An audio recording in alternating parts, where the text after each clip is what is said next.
Good afternoon, everybody. It is a real honor to be here, and it brings back a whole lot of memories.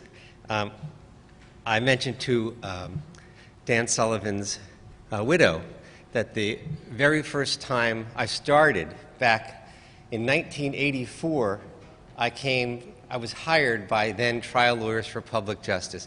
Oh, yes, and it was urged to tell everybody, yes, Trial Lawyers for Public Justice is now Public Justice. If you're wondering what happened to your dues invoices, pay the new ones. We're the same organization. But I was hired in 1984, and the ATLA, which is now AAJ, everybody's changing their names, annual convention was here in Seattle. So while I didn't start work until September, they said, oh, come to the ATLA convention, you'll meet everybody who's on the board. And so my very first introduction to both Trial Lawyers for Public Justice and the Plaintiffs' Trial Bar was here in Seattle in 1984, where I met, among others, Len Schrader and Mike Withey and Paul Strittmatter and Dan Sullivan. Now you can imagine the kind of picture you get that all the trial lawyers in Seattle and Washington State are the same when you meet Dan Sullivan and Len Schrader, because they're so similar in personality, right? It was quite striking. And I will say, Dan was extraordinary. Among the trial bar in particular, I think he was extraordinary. He was warm, wise, thoughtful, caring, and he saw the big picture. And that is, he saw it both on the local level and on the national level. And I think it reflects why we're here today and why I'm here today.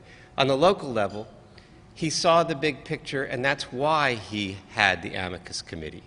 He understood the importance of the development of the law and how it affects us and our clients and the state and everybody in it.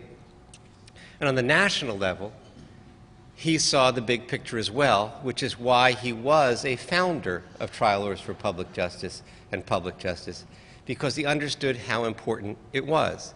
So for those of you who don't know, I will just take a minute to say what sparked all of that was that Dan was present in 1980 when Ralph Nader went around and gave a speech several places to say to trial lawyers around the country, you all do a great amount to make the world a better place.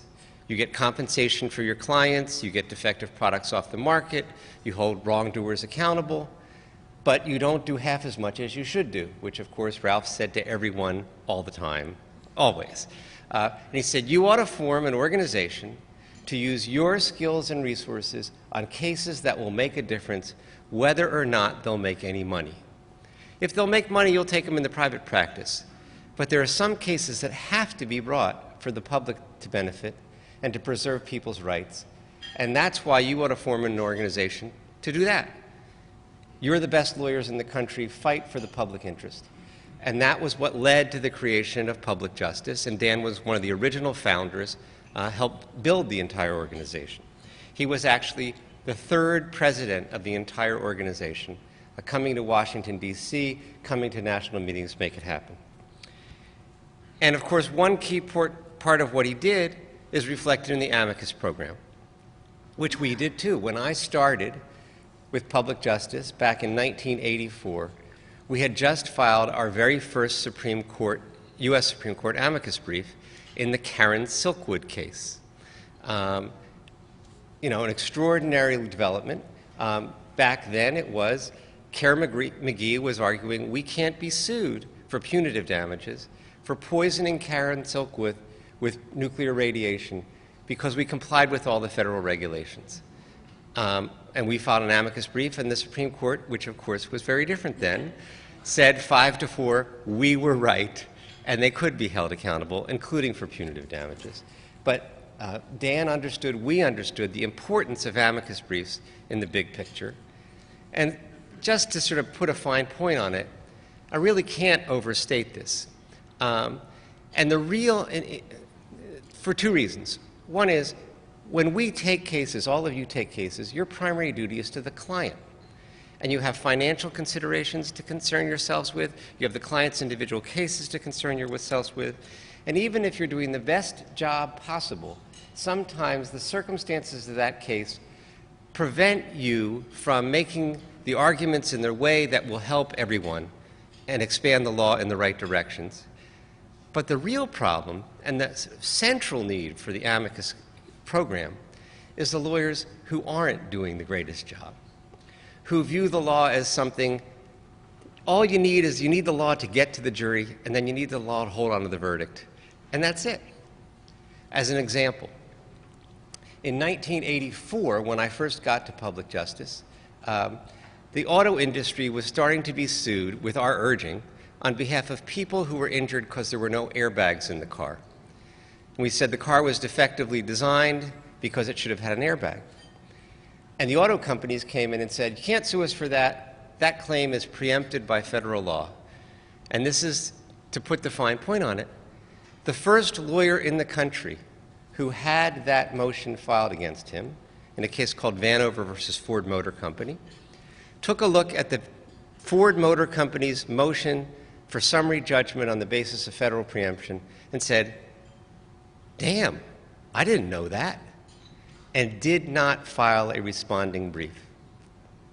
And the first federal decision in the country, relying solely on Ford's brief, found the claims were preempted.